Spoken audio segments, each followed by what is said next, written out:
মুক্ত কৰিলে কি ক'ব? আচলতে এইটো বৰ পৰিতাপৰ বিষয় হৈছে যে আমাৰ আনন্দৰ কথা এটা আমাৰ 100 বছৰীয়া পুৰণি শ্মশান যিটো এটা আমাৰ বেদখল মুক্ত কৰি দিলে ছাৰে আমাৰ দলৰ ৰাজহ চক্ৰ বিষয়া মানৱজ্যোতি বৰা ছাৰলৈ আমাৰ সমূহ জাকুৱাপাৰা ৰাইজবাসীৰ হৈ আমি ধন্যবাদ জ্ঞাপন কৰিছোঁ তেওঁৰ প্ৰচেষ্টাত আমাৰ আজি মানে শ্মশানখন মানে নিজৰ হাতলৈ আহিছে বুলি আমি অনুভৱ কৰিছোঁ আৰু অনাগত দিনত আমাৰ পিছৰ প্ৰজন্মই যাতে এই ছাৰৰ নামটো ল'ব পাৰে সেইটোকে আমি মানে অনুগ্ৰহে যাম আৰু এইখিনিয়ে ক'ব লগা মোৰ কথা।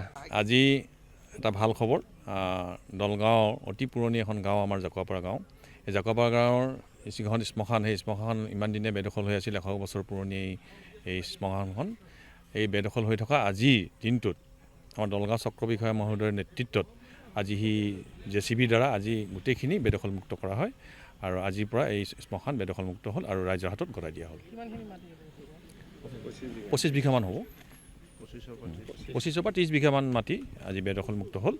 আমি চক্ৰ বিষয়া মহোদয়ক ধন্যবাদ জ্ঞাপন কৰিছোঁ লগতে এই আমাৰ দলগাঁও জাকুৱাপাৰা ৰাইজকো ধন্যবাদ জ্ঞাপন কৰিছোঁ। যিকোনো খবৰৰ বাবে যোগাযোগ কৰক আমাৰ এই নম্বৰত 9181 307 221।